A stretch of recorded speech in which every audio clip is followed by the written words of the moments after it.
আসসালামু আলাইকুম। পান্তা ভাত অ্যান্ড আর্টস চ্যানেলে আপনাদের আরও একবার স্বাগত জানাই। আজকে আমাদের রেসিপি হলো কলিজির কালা ভুনা এবং জাস্ট গো ফর ইট। আমরা রেসিপিটার জন্য A to Z সব স্টেপগুলো দেখে নেব। যে কোনো রেসিপি রান্না করার ক্ষেত্রে আমার মনে হয় যে রান্না করতে যে সময় লাগে এর ইনগ্রেডিয়েন্টসগুলো রেডি করতে তার থেকে 3 গুণ সময় লাগে। তো আমরা প্রথমে কলিজিগুলো ছোটো ছোটো টুকরো করে কেটে তারপর এগুলোকে সিদ্ধ দিয়ে দিচ্ছি, কারণ কলিজির মধ্যে অনেক ময়লা আবর্জনা থাকে যা সিদ্ধ দিলে খুব সুন্দরভাবে আলাদা হয়ে বের হয়ে আসে এবং এটা কাটতে অনেক সুবিধা হয়। এটা সুন্দর করে কাটা যায় যদি সিদ্ধ দেওয়ার পরে এটা শক্ত হয়ে যায় এবং খুবই আপনার মন মতো সাইজ দিয়ে কাটতে পারবেন। আর যদি না সিদ্ধ দেওয়া হয় এটা একটু নরম অবস্থায় থাকে এবং গলে যায় কাটার সময়, তাই আমার কাছে মনে হয় যে সিদ্ধ দেওয়াটাই ভালো। এখন আমি সবগুলো কলিজিকে ভালোভাবে কেটে নিচ্ছি, একই সাইজ করে সবগুলো সমানভাবে কেটে নিচ্ছি। কলিজির সাইজটা খুব বেশি ছোট হলেও খেতে ভালো লাগে না, মশলার মধ্যে কোথায় যেন হারিয়ে যায়, আর খুব বেশি বড় হলেও মশলা ঢোকে না। তো মিডিয়াম একটা সাইজ অনুমান করে একই সাইজে সবগুলো আমি কেটে নিয়েছি।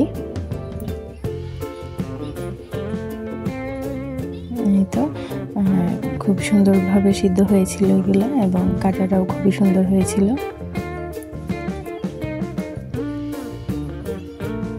এখন আমি অন্যান্য জিনিসগুলোও রেডি করে নিয়েছি। এখানে আমি পেঁয়াজ, আদা, রসুনের কোয়া এবং এই পেঁয়াজগুলো আমি বেরেস্তা করার জন্য নিয়েছি এবং টমেটো নিয়েছি। এখানে আমি কড়াই বসিয়ে কড়াইতে পরিমাণ মতো তেল দিয়ে দিয়েছি।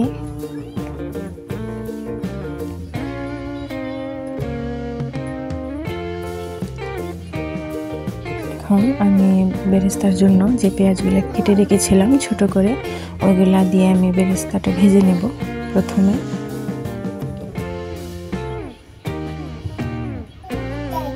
আর আপনারা সবাই জানেন বেরেস্তা করার জন্য অনেক টাইম দরকার হয়। পেঁয়াজগুলো আস্তে আস্তে হোয়াইট কালার থেকে গোল্ডেন ব্রাউন কালার হওয়া পর্যন্ত আমাদের ভাজতে হয়, তাই একটু সময় নিয়ে ভালোভাবে পেঁয়াজটা মিডিয়াম ফ্লেমে ভেজে নেবেন। আগুন বেশি দিলে আবার পুড়ে যাবে, পেঁয়াজের কালার সুন্দর আসবে না। এই তো আমার বেরেস্তাটা রেডি হয়ে গিয়েছে প্রায়।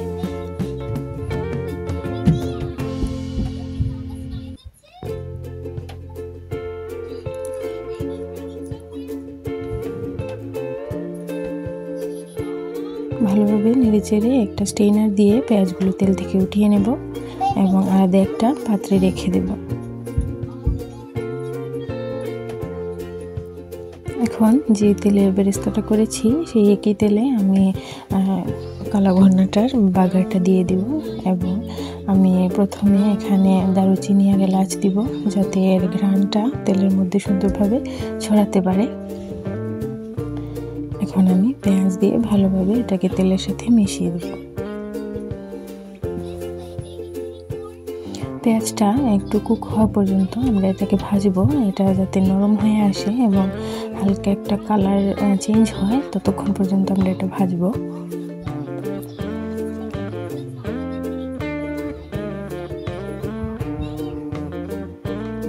এখন আমরা আদা রসুন এড করে দিব।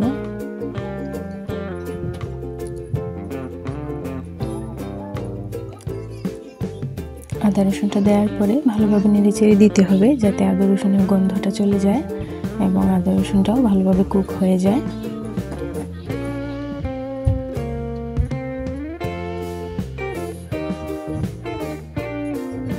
এখন আমি এই পর্যায়ে কেটে রাখা টমেটো এড করে দিয়েছি।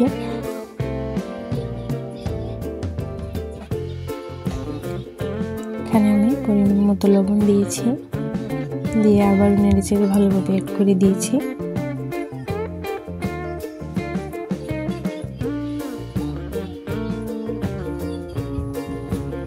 এই পর্যায়ে আমি কলিজিটা এড করে দেব। টমেটো আর তেলের সাথে কলিজিটা ভালোভাবে নেড়েচেড়ে এটাকে 2 থেকে 5 মিনিটের মতো ভাজবো। এতে করে কি হবে, কলিজির মধ্যে যে একটা গন্ধ ভাব থাকে ওইটা চলে যাবে। আর এই ভাজার সময় আমি রসুনের কুয়াগুলো অ্যাড করে দেব। এখানে দেখতে পাচ্ছেন টমেটো এবং রসুনের সাথে পেঁয়াজের সাথে খুব সুন্দরভাবে এটা কুক হচ্ছে এবং পানিও ছাড়ছে, টমেটো থেকেও পানি ছাড়ছে এবং প্রত্যেকটা জিনিস থেকে পানি ছাড়ছে এবং এটা খুব সুন্দরভাবে কুক হচ্ছে। এবং এর মশলা দেওয়ার আগেই এটার গন্ধ টোটালি চলে যায়। তো অনেকে আছেন যারা কলিজি রান্না করার সময় এই গন্ধটা যায় না, যার কারণে অনেকগুলা জিরা বা এগুলো অ্যাড করতে হয়। তো আপনারা যদি এই প্রসেসে রান্না করেন তাহলে কোনো কিছু অ্যাড করতে হবে না, এমনিতেই এই দুর্গন্ধটা চলে যাবে। এখন আমি সবগুলো গুঁড়া মশলা অ্যাড করে দিয়েছি, হলুদের গুঁড়া, মরিচের গুঁড়া, ধনিয়ার গুঁড়া, আপনাদের স্বাদ অনুযায়ী মরিচের গুঁড়া সবগুলো অ্যাড করবেন।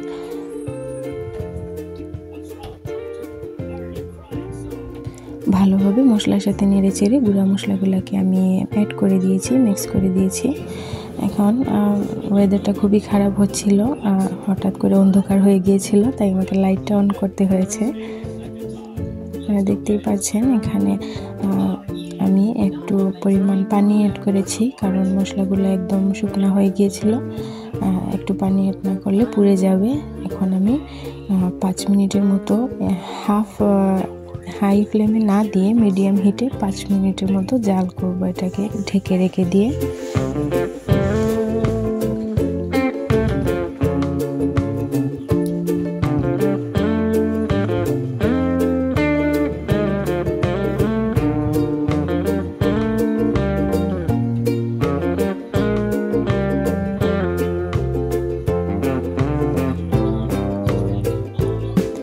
আমি জানি না এটা আমার সাথেই কেন হয়, আমি যেদিকেই ক্যামেরা ধরি ধোঁয়াটা ওই দিকেই চলে আসে।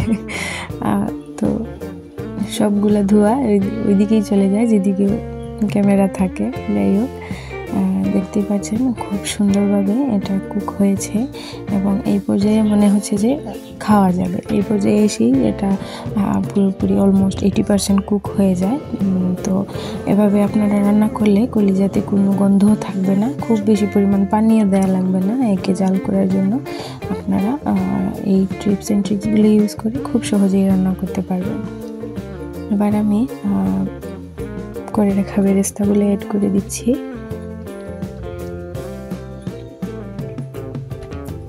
দিয়ে ভালোভাবে নেড়ে ছেড়ে এটাকে কলিজির সাথে মিক্স করে দেব এবং বেরেস্তাটা অ্যাড করার পরে খেয়াল করবেন একটা খুবই সুগন্ধি বের হবে, খুবই ভালো লাগে এটা আমার। এবং আমি এখন পানি অ্যাড করে দিচ্ছি, পানি অ্যাড করে দিয়ে ভালোভাবে নেড়ে চেড়ে এটাকে মশলার সাথে মিশিয়ে আবারও ঢেকে রেখে দেব 10 মিনিটের জন্য। এবং খুবই মিডিয়াম ফ্লেমে এটাকে আস্তে আস্তে রান্না করতে হবে। যদি আগুনটা হাই ফ্লেমে দিয়ে দেন তাহলে 5 মিনিটের মধ্যে পানি শুকিয়ে যাবে, আপনার রান্নাটা শেষ হয়ে যাবে, বাট ওই রকম কুক হবে না জিনিসগুলো, তাই আস্তে আস্তে করে রান্না করতে হবে। এখন প্রায় 5 মিনিট পরে আমি ঢাকনাটা খুলে দিয়ে আবার নেড়ে চেড়ে দিচ্ছি।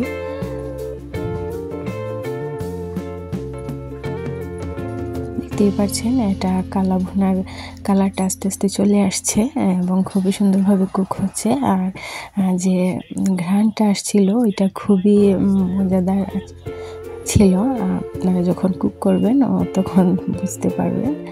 এখানে আমি মিল্ক অ্যাড করে দিয়েছি একটু, আপনারা চাইলে এখানে কাজু বাদাম অথবা টক দই ইউজ করতে পারেন।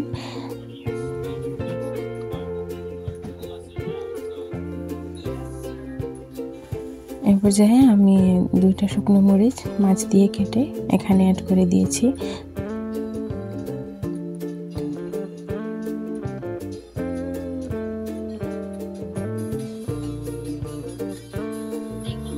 তো এই পর্যায়ে এসে খুব ভালোভাবে নাড়তে হবে, নাড়াচাড়া ঠিক মতো না করলে এটা পুড়ে যাবে এবং তলায় লেগে যাবে। তাই এই পর্যায়ে এসে ভালোভাবে নেড়ে চেড়ে এটাকে রান্না করতে হবে।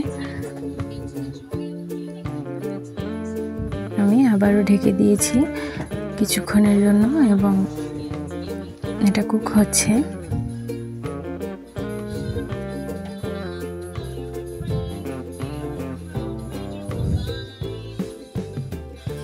এই যে 5 মিনিট পরে এটা দেখতে পাচ্ছেন খুব সুন্দরভাবে কুক হয়ে গিয়েছে এবং কালা ভুনার যে অ্যাকচুয়াল কালারটা এটা চলেই আসছে। এবং এটা যখন আচারের মতো তেল ছাড়া শুরু করবে তখনই বুঝবেন যে আপনার আর কুক করতে হবে না।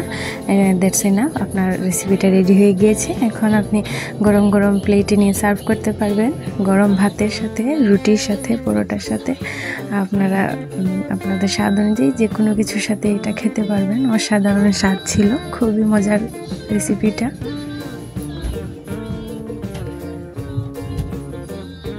তো আপনাদের যদি ভিডিওটি ভালো লেগে যায় একটি লাইক দিতে ভুলবেন না।